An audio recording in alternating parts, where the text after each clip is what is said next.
Ada satu jenis manusia yang Nabi perumpamakan dengan lembu yang makan makanan hijau-hijauan itu berdasarkan apa yang dia lihat dan nafsu syahwatnya.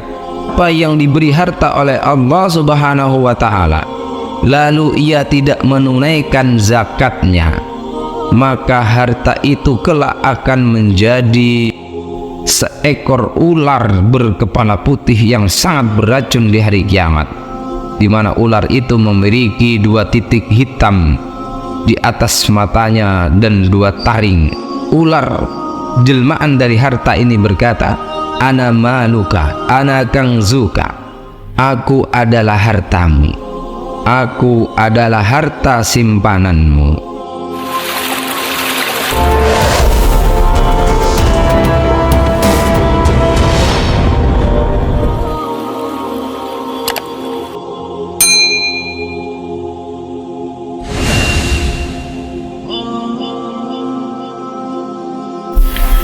Assalamualaikum warahmatullahi wabarakatuh.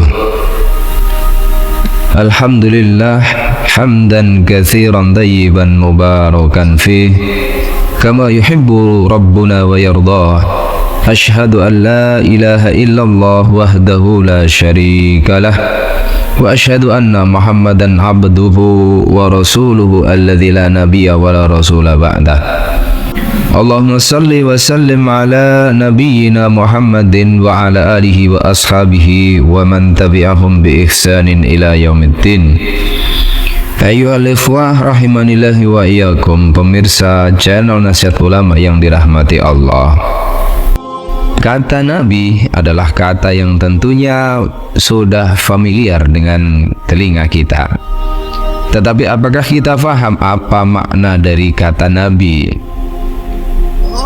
Nabi berasal dari kata dasar an-naba atau nabaun yang artinya berita, yang artinya al-i'lam wal ikhtibar, berita dan pemberitahuan. Dinamakan begitu dikarenakan Nabi diutus dengan misi utama untuk memberikan berita risalah kenabian dan syariat ini dari Allah Subhanahu wa Ta'ala kepada umat di mana Nabi itu diutus. Dikarenakan misi itulah kemudian Allah membekalinya dengan sifat-sifat yang kita kenal dengan sifat-sifat wajib Nabi. Di antaranya adalah tabligh, yaitu menyampaikan setiap wahyu yang ia terima dari Allah Subhanahu wa Ta'ala, dan tidak ada satupun berita yang disembunyikan. Tidak hanya itu, Nabi juga mengemban tugas untuk memastikan bahwa apa yang dia sampaikan bisa dipahami dan dimengerti oleh umatnya. Oleh karenanya, Allah memberikan kepada Nabi kecerdasan, fatonah, kecerdasan berupa kepiawaian dalam berkomunikasi untuk menyampaikan pesan-pesan dari Allah Subhanahu wa Ta'ala. Dan di antara teknik yang sering Rasul gunakan, dan ini adalah teknik yang efektif untuk menyampaikan pesan tersebut, adalah dengan membuat permisalan. Ini tidak hanya dilakukan oleh Nabi, tetapi juga dilakukan oleh Allah Subhanahu wa Ta'ala di dalam Al-Quran. Banyak sekali kita dapati ayat-ayat yang berisi pesan lalu disampaikan dengan uslub, dengan gaya permisalan. Satu misal, Allah berfirman, "Alam tara kaifa daraballahu mathalan kalimatan thayyibatan kasajaratin thayyibatin asluha thabit wa far'uha fis sama'."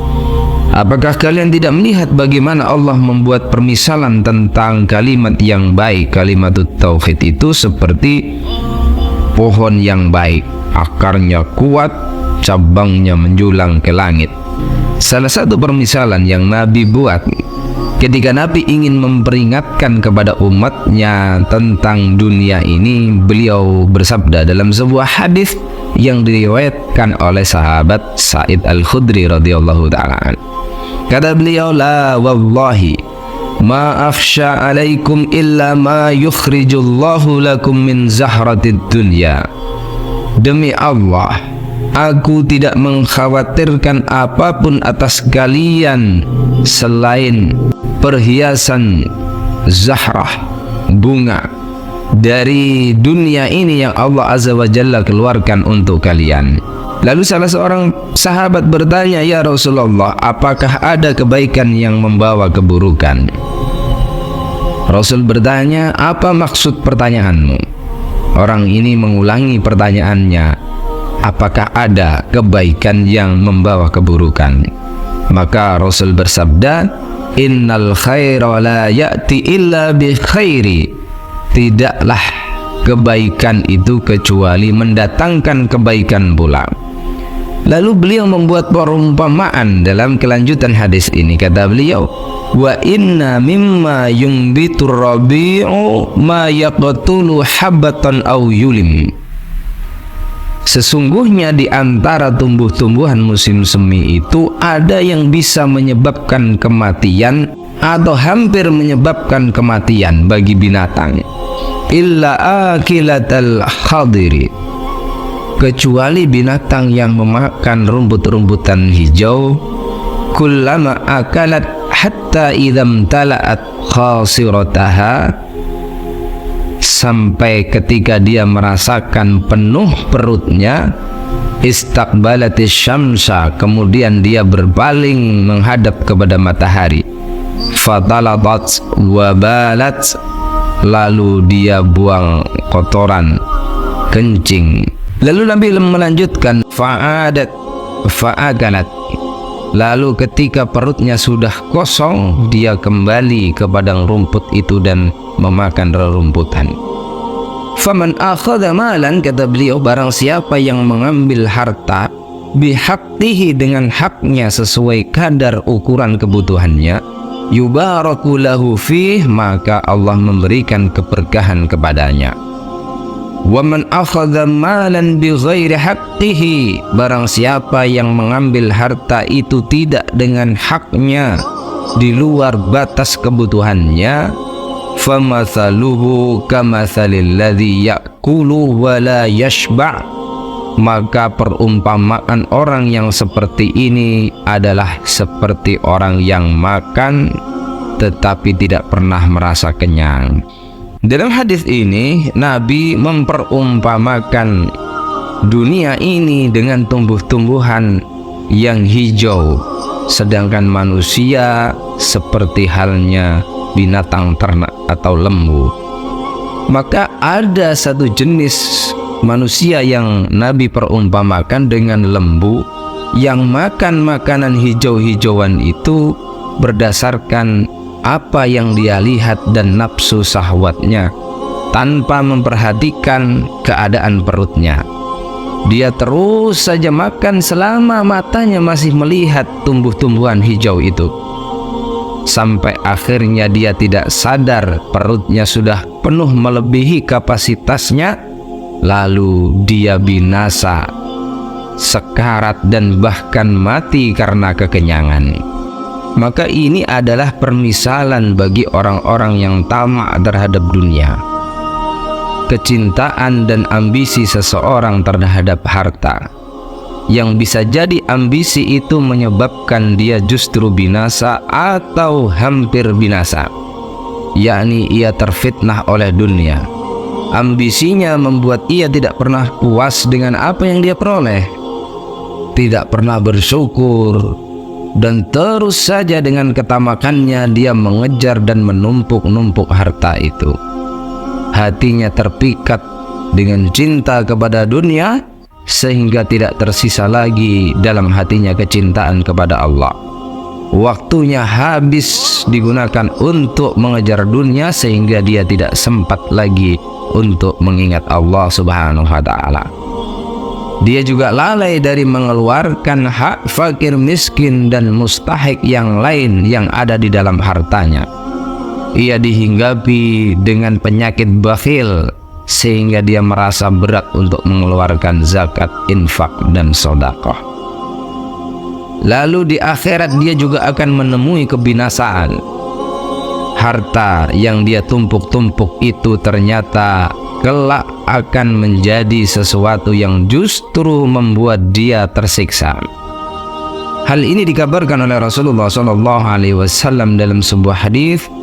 Kata beliau, man atahu Allahu malan falam yuaddi zakatahu mustila lahu maluhu suja'an aqra'a lahu zabibatani yutawwaquhu yaumal qiyamah.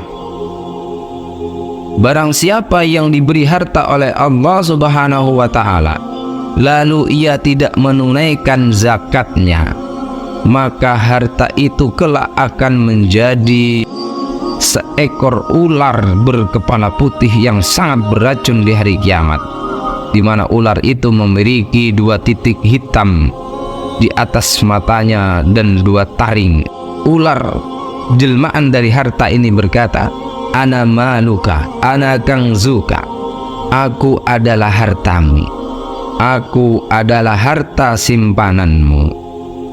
Kemudian Nabi SAW membaca ayat, wala yahsabanna alladhina yabkhaluna mimma atahumullahu min fadlih huwa khairul lahum bal huwa syarrul lahum sayutawwaquna ma bakhilu bihi yaumal qiyamah. Dan jangan sekali-kali orang-orang yang bakhil dengan harta benda yang telah dikaruniakan Allah kepada mereka dari kemurahannya. Mereka menyangka bahwa keadaan bakhilnya itu baik bagi mereka, bahkan dia adalah buruk bagi mereka.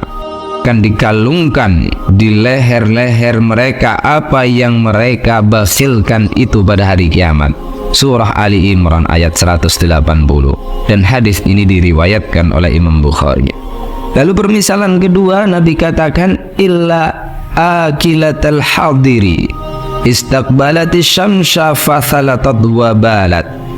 Permisalan yang kedua adalah permisalan seekor lembu yang memakan rerumputan hijau.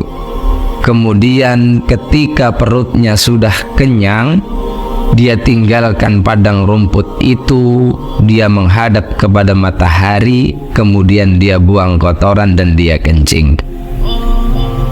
Binatang ternak ini makan dengan ukuran perutnya, maka ketika dia telah kenyang, dia tinggalkan padang rumput itu. Binatang ternak ini mengeluarkan dan membuang makanan yang dia kumpulkan dalam perutnya melalui kencing dan kotoran. Setelah apa yang dimakan itu keluar, dia beristirahat, dia beraktivitas. Lalu ketika dia membutuhkan makanan, dia pergi lagi ke padang rumput itu untuk memakan kembali. Ini adalah permisalan orang-orang yang zuhud dan orang-orang yang pertengahan dalam hal mengambil harta. Dia memakan makanan sesuai dengan kebutuhannya. Ini adalah gambaran manusia yang mengambil dunia, mencari rizki Allah dengan cara yang pertengahan. Dia mengejar dunia, mencari dunia ketika dia membutuhkan. Lalu waktunya tidak dihabiskan untuk itu. Dia sisakan waktunya untuk beribadah kepada Allah, menunaikan hak-hak Allah seperti sholat, berpuasa, zikir, dan lain sebagainya. Dan dia juga mengeluarkan hartanya yang menjadi hak fakir miskin yang berupa zakat, infak, dan sedekah. Dalam permisalan itu, Nabi mempermisalkan harta yang seharusnya dikeluarkan itu seperti kotoran dan air kencing bagi binatang. Maka ketika binatang itu hanya makan lalu tidak mengeluarkan kotorannya, itu adalah penyebab dia binasa dan penyebab dia hampir saja mengalami kematian. Begitu pula manusia yang sibuk mengejar-ngejar harta, menumpuk-numpuknya lalu bakhil, dia tidak mau mengeluarkannya, maka harta yang seharusnya keluar lalu dia tahan, itulah yang akan menjadikan dia binasa. Maka dalam hadis ini juga terdapat isyarat agar kita berlaku sedang-sedang saja, bersikap tengah-tengah saja dalam mengambil dunia ini. Kita adalah manusia yang Allah berikan kepada kita nafsu, ambisi, akan tetapi kita mengontrol nafsu dan ambisi kita supaya nafsu dan ambisi itu tidak menguasai kita. Kita bukan menjauhi harta, tidak mau mengambil daripada hak-hak kita di dunia ini yang menyebabkan kita kesulitan, tetapi kita juga tidak terfitnah oleh harta.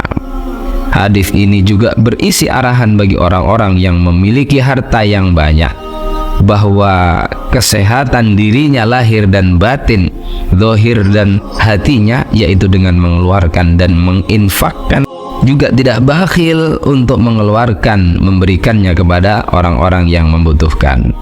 Demikian perumpamaan yang sangat indah ini, mudah-mudahan bisa kita pahami pesan dari Nabi sallallahu alaihi wasallam. Wa sallallahu ala nabiyina Muhammadin walhamdulillahi rabbil alamin. Assalamualaikum warahmatullahi wabarakatuh.